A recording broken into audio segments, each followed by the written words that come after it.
Hey yo, your friendly neighborhood journalist back again. Sorry for the delay. Class just started this week and it's been a little bit busy, so I told you I'd be back, and here I am. As I'm not a big believer in first class means we get right to the heart of it, today was our second class, and we talked about what journalism is and isn't, and also kind of how stories are decided upon, how news editors and producers kind of line up stories and decide where to place them. And we talked about what are called news values. What are news values? I'm glad you asked.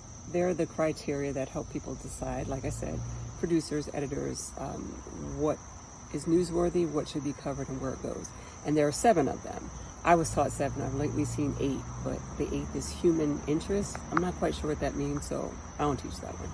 So like I mentioned, there are 7 of them, and every story that you see or hear, listen to, watch via broadcast has at least one of the 7, but most stories have more than one.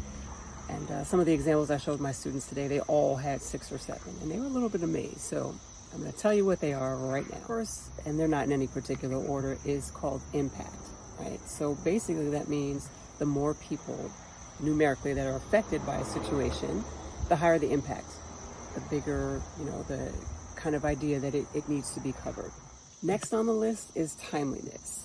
So immediacy is a very, very big thing in journalism. Think about it. We don't tend to hear a lot about or even want to hear about things that happened last week, last month, right? That happened a while ago. Think about it this way.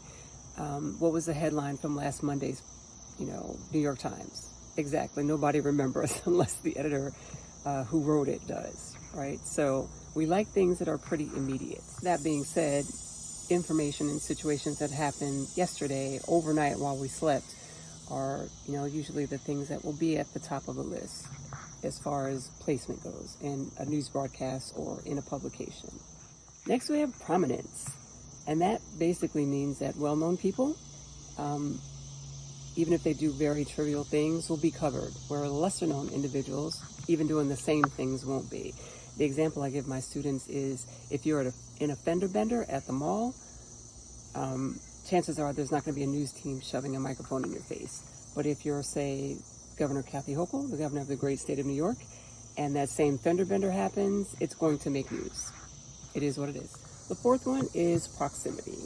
And pretty much what it means is that we're usually more concerned with situations that happen close to us, even if it's physically or emotionally.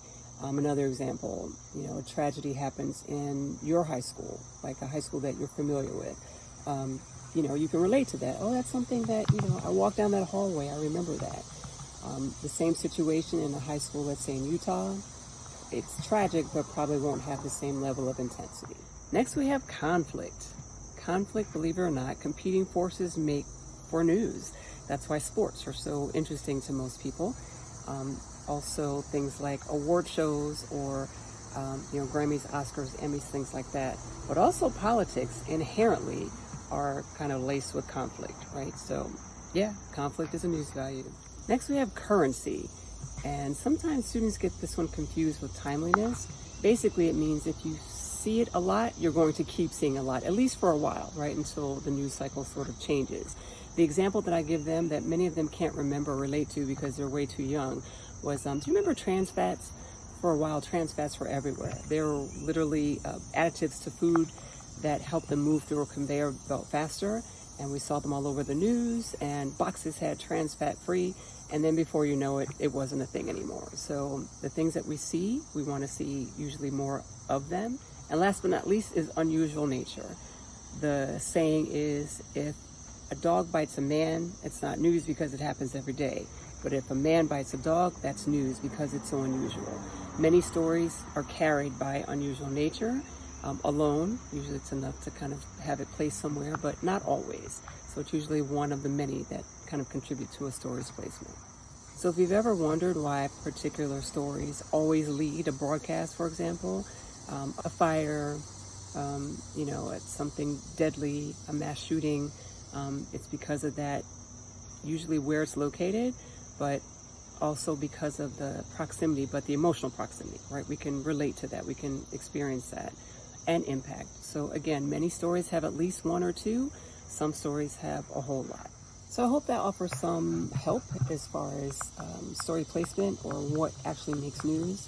But the big lesson is that if you're seeing things in your news feed, on your broadcast, on the radio, in a newspaper or magazine that just feel like it's too much, and always write to the editor or the producer or the news director and complain about it, right? They respond to feedback. I know I do as an editor. So yeah, let your fingers do the walking, email them and let them know how you feel.